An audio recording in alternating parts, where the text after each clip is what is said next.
is an epistle. It is a letter. The Gospels were not originally written for evangelistic purposes. The Gospels were originally written for the purpose of encouragement.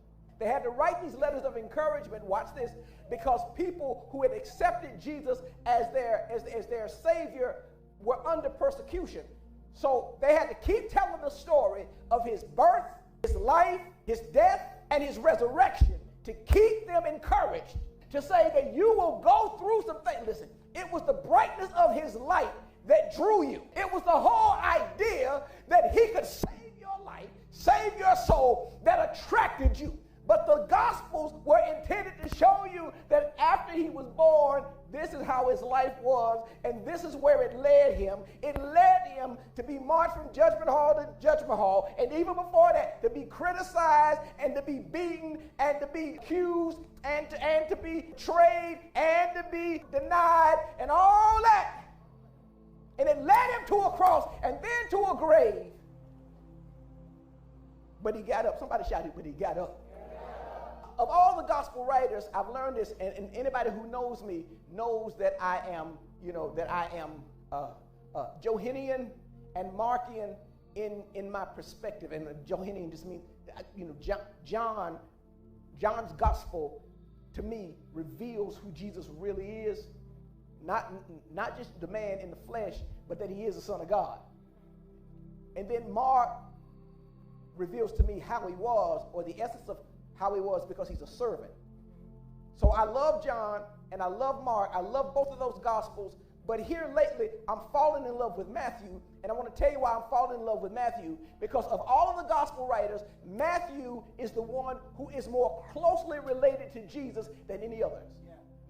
Not that he's his blood relative. No, he's not that. But his story is more closely aligned with the story of Jesus, with the life of Jesus, than any other gospel writers. Let me tell you why. Because Matthew is a tax collector who is a Jew. And tax collectors were hated by the Jewish people because they were agents of the Roman government. Okay, let me break it down for those of you who really don't understand. Matthew worked for the IRS, and his job was to come knock on your door and get the government's money if you didn't bring the government's money to the government. That's Matthew's job. He's a Jew who's hated by his own people. Well, how is that closely related to Jesus? Well, he, in the beginning, was the Word. The Word was with God. The Word was God. The same was in the beginning with God. All things were made by him that were made, and there was nothing that was made that was not made by him. In him was life, and that light was the light of men. And the light dwelled in dark, light shined in darkness, and the darkness could not snuff it out or could not comprehend it. But then it says, and he came to his own, and his own received him not.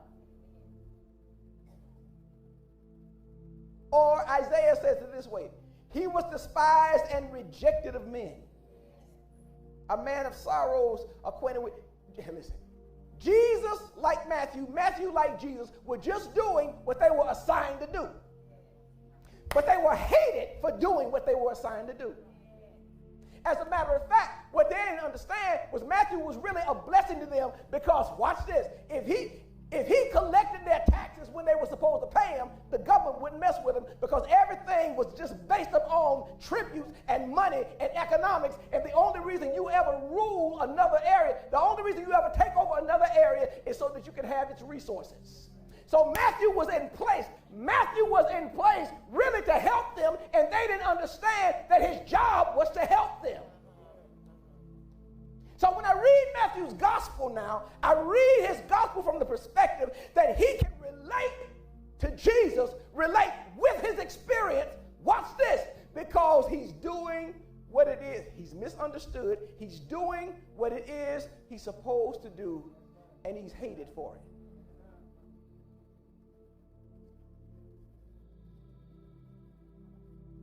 So Matthew's gospel, this story, When Matthew tells the story of Jesus, it's full of contradictions. All right, wise men see a star. They're following star. Grown men are going to worship a baby. Contradictions. They ain't just grown men, they're wise men. And the star leads wise men to a foolish king. And then there's this bright star that leads them ultimately to a dark barn.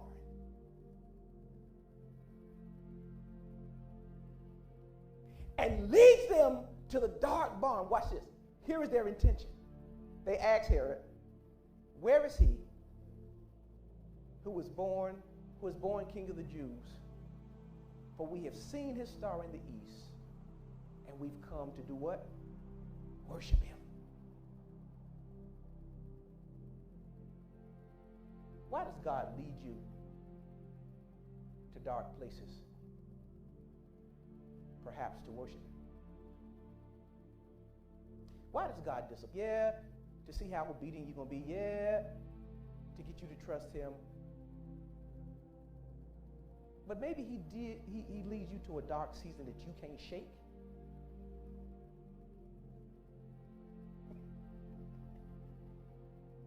I'm talking about the one that your friends can't get you out of. I'm talking about the one that the bishop can't pray you out of. It's not until we create a culture of real worship, where your worship is not governed by your emotions, where how you feel does not determine what you give God, or how you feel does not determine the level of your consistency. If you feel good, then your conversation is good, but if you feel bad, you gossiping and complaining. It's not until we create, watch this, not just a corporate culture of worship, but a personal culture of worship, that we'll never go to the next level. These men have traveled 1,395, they have traveled for almost, or maybe even more than a year. Because unlike these Christmas stories, there are 3 gifts, but the text does not say there are 3 wise men.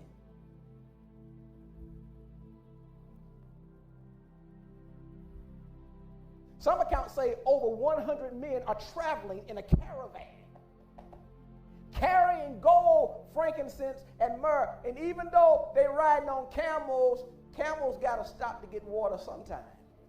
And they got to stop to eat. And they got to stop to use the bathroom. Y'all got to listen, because I'm connecting some dots. They got to do all that stuff. So they've been traveling almost an entire year, or maybe more than a year, and then they get to the palace where the king ought to be. Because the king ought to be in the palace. Not to mention, that's where the star stops. Or better yet, it doesn't stop, it just disappears. Because what do you do when your star disappears?